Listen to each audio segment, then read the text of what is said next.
লাখ লাখ গ্ৰাহকক লুটিপুটি অন্তধান হল অবৈধ টেকনজিম।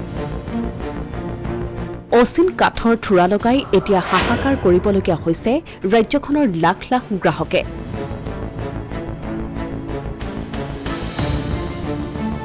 এইবাৰ এনে লুণ্ঠনৰাজ চলাই লক্ষ লক্ষ গ্ৰাহকক প্ৰলোভনেৰে আকৰ্ষিত কৰি অন্তধান হল টেকনজিম নামৰ এটা অবৈধ বিত্তীয় প্ৰতিষ্ঠান।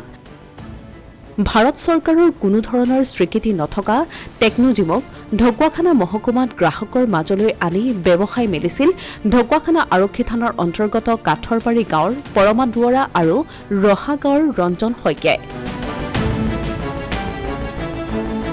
এই দুই যুৱকে প্ৰথমে ঢকুৱাখানাত একাংশ গ্ৰাহক সৃষ্টি কৰি অনলাইন যোগে গ্ৰাহকলৈ টেকনজিম এপৰ লিংক প্ৰেৰণ কৰে।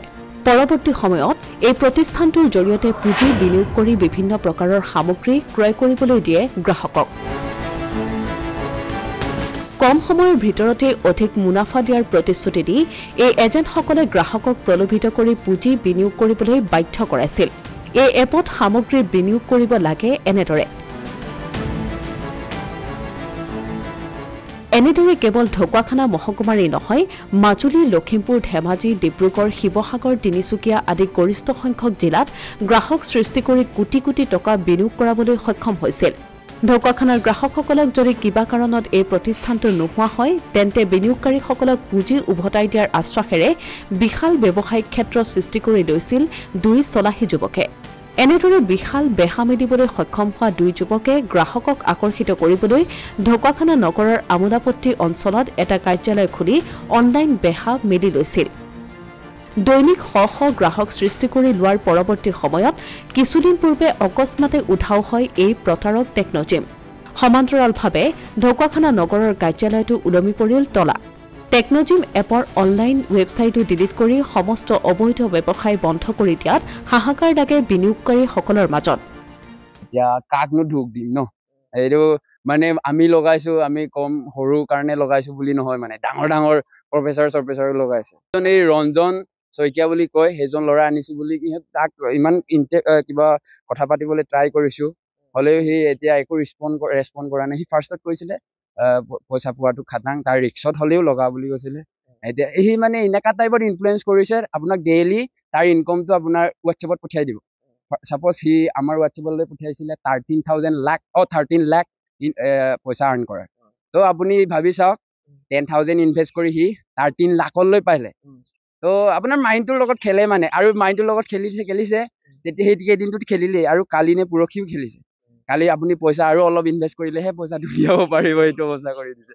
এতিয়াতো সেইটো ধৰাৰ আশাটো আমাৰ প্ৰায় নায়েই মানে। হাজাৰ বিজাৰ গ্ৰাহকৰ মাজত এই সন্দৰ্ভত সৃষ্টি হোৱা শংকা অনিশ্চয়তাই উগ্ৰ ৰূপ লোৱাৰ আশংকা কৰি দেওবাৰে নিশাই সংগোপনে কাৰ্যালয়ৰ লেপটপ, কম্পিউটাৰ, আচবাব সকলো উঠাই নিয়ে দুই প্ৰবঞ্চকে। পৰিণতিত সাধাৰণ দৰিদ্ৰ গ্ৰাহকৰ পৰা আমোলা বিষয়া, প্ৰতিষ্ঠিত ব্যৱসায়ী, ঠিকাদাৰসকলৰ বিনিয়োগ কৰা সমস্ত পুঁজি চিৰকালৰ বাবে মৰা পৰে। হঠাৎ বন্ধ হৈ গ'ল, এপটো বন্ধ হৈ গ'ল। এতিয়া পইচাটো লগোৱাৰ পিছত আকৌ এটা দিম বুলি ৰিচাৰ্জ কৰিবলৈ ক'লে। ৰিচাৰ্জটো কৰাৰ পিছতো 3700 এটা ৰিচাৰ্জ কৰা হ'ল। ৰিচাৰ্জ কৰাৰ পিছতো পইচাটো নোসোমালে। গাঁৱৰ কিমান মানুহ গৈছে?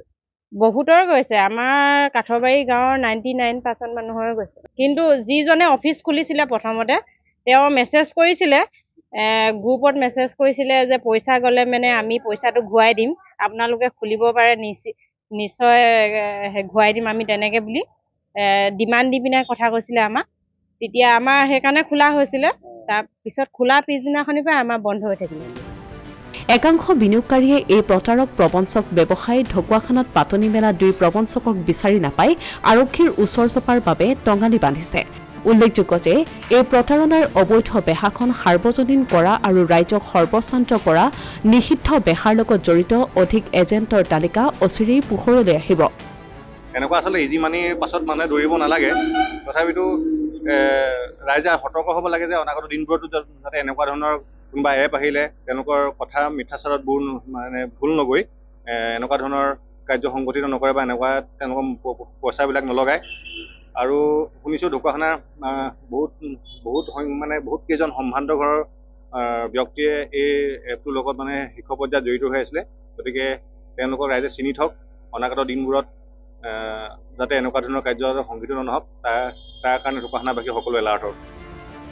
অন্যহাতে এই প্ৰতাৰক গোটটোৱে গয়া ৰাইজৰ সঞ্চিত পুঁজিলৈ লোলুপ দৃষ্টি দি মানৱ সেৱা কৰাৰ কৌশলেৰে দৰিদ্ৰ ৰাইজৰ মাজত সামগ্ৰী বিতৰণ কৰি এছাম সুবিধা পাতিৰ প্ৰচাৰ মাধ্যমক হাত কৰি ব্যাপক প্ৰচাৰ চলাই মনোযোগ আকৰ্ষণ কৰাৰ চেষ্টা চলাইছিল। এই অবৈধ বেহাৰ সৈতে জড়িত অন্য এক বৃহৎ চক্ৰ পোহৰলৈ অহাৰ সম্ভাৱনা আছে। অসমীয়া প্ৰতিদিন ডিজিটেল সংবাদ ঢকুৱাখানা।